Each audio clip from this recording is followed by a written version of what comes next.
Hey everybody, Right Lane Cowboy one more time tonight before I go to bed. Something I wanted to talk about, but it didn't have anything to do with the last video, so I thought I'd make a whole new video over it. And my nose is still itching because of all this dog hair in here. Gonna have to get the vacuum out and try to get rid of it.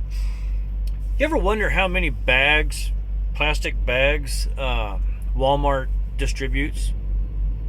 There's a bunch of states. I can't remember what states they are, but there are states like Washington, Oregon, California, and a few others. I can't think of.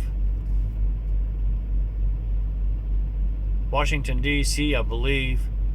I know New Mexico, that don't distribute bags. You got to bring your own bag. You can buy, a couple of dollars, you can buy their bag and use that bag, and it replaces a bunch of bags. But here's some numbers I want to throw at you. Okay, when I was delivering to the Walmart up there, where's it at? I just had it. There it is. When I was working up there in Mankato, delivering to the Walmart, all the Walmart stores, and on a couple of my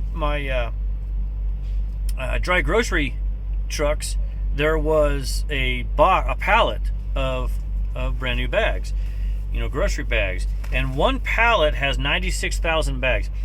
One box has 2,000 bags in it. There's 48 boxes. That's 96,000 bags per pallet. Okay, and I was delivering 2 pallets to these stores, and I thought that was a lot. 288,000, or no, 3 pallets is 288,000. So what is that? I think I was doing 3 pallets. I was to each store. I was delivering 3 pallets in 1 week. So that's 288,000 bags in 1 week that they were going through. And I got to thinking about this. I'm like, wow. At first, I was, the environmentalist in me kind of jumped out and said, wow, man, that's ridiculous. Because they say, according to Environment America, I think it's environmentamerica.org, they say that a plastic bag can last over 1,000 years in the ground. Okay, I got a couple questions. And who's been around long enough to see that happen? Nobody. I know Walmart's not been around long enough. I know we ain't been making plastic bags long enough. I know we haven't had plastic long enough to do that. So whatever test or whatever experiment they're doing to come up with those numbers, I don't know. They're going to have to bring out some more tangible evidence for me to believe that. I don't believe that for a minute. And the reason I don't believe that for a minute is because I've seen plastic. I've gone around and when I was a kid and lifted up boards and stuff like that, and seen these plastic bags that have been in the dirt and exposed to the elements, and they're already half disintegrated and they're only a few years old. So 1,000 years, I don't buy it. I do know that they did a cleanup in the ocean.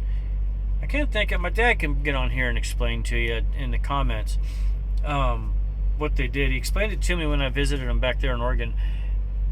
But they did some sort of filtration through the ocean, and I think it was for like a day or something like that. And they came up with tons. I think they did 1 million gallons. I think that's what it was. They did 1 million gallons, and in that 1 million gallons, they come up with tons of microscopic plastic, little pieces of plastic that fit small enough for fish to ingest and affect them, and that's not good. We need to do something about that for sure. We need to clean up our oceans for sure. But back to the plastic bags. Okay, so that it? Here it is. So Environmental America, plastic bags will be 1,000 years. I don't buy that. Environmental America also said that we use more than 100 billion bags per year.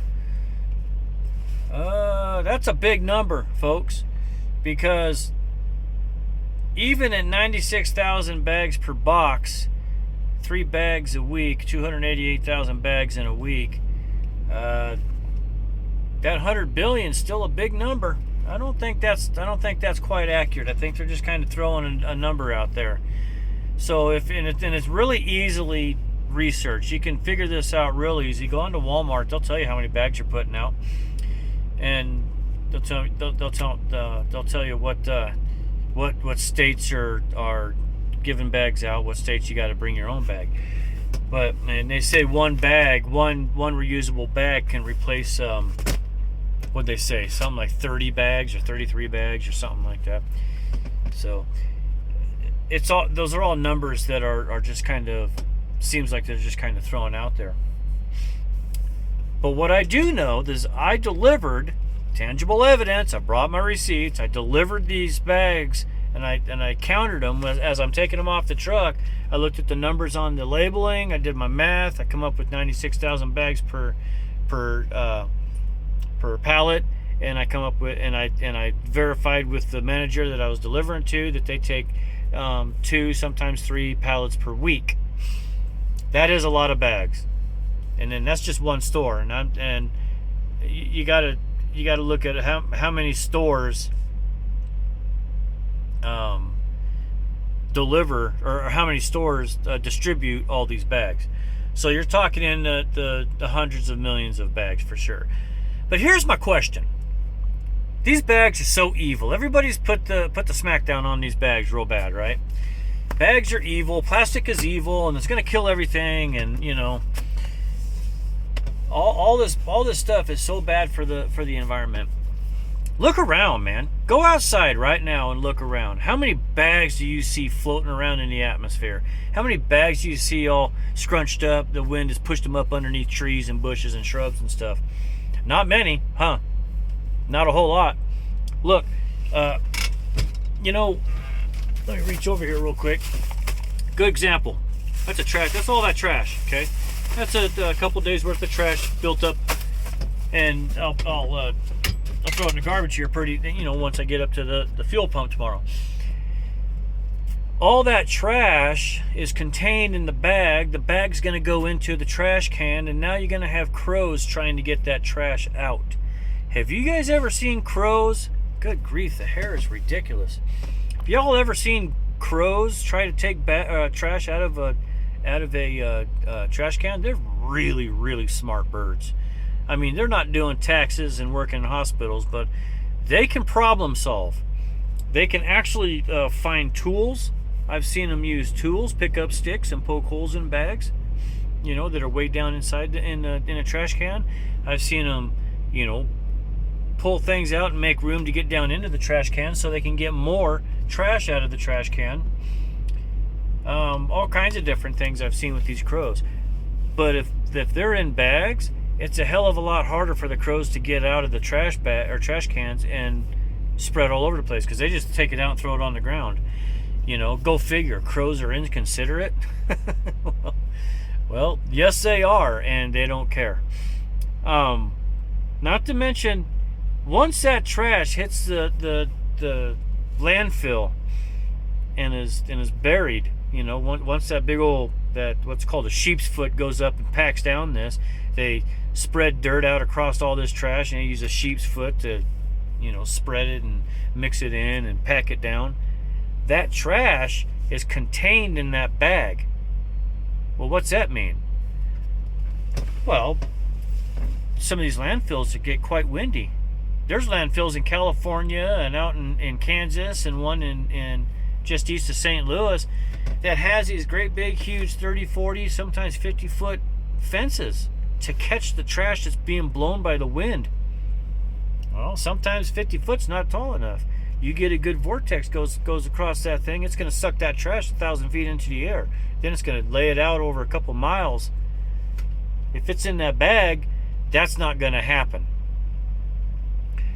These bags being villainized is ridiculous. You know,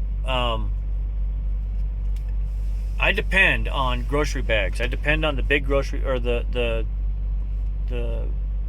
smaller grocery bags like this, like the Walmart bags, to put my trash in the truck. That way it's contained. I throw it in the trash can. I recycle what I can, but there's not a whole lot of options to recycle when you're out here on the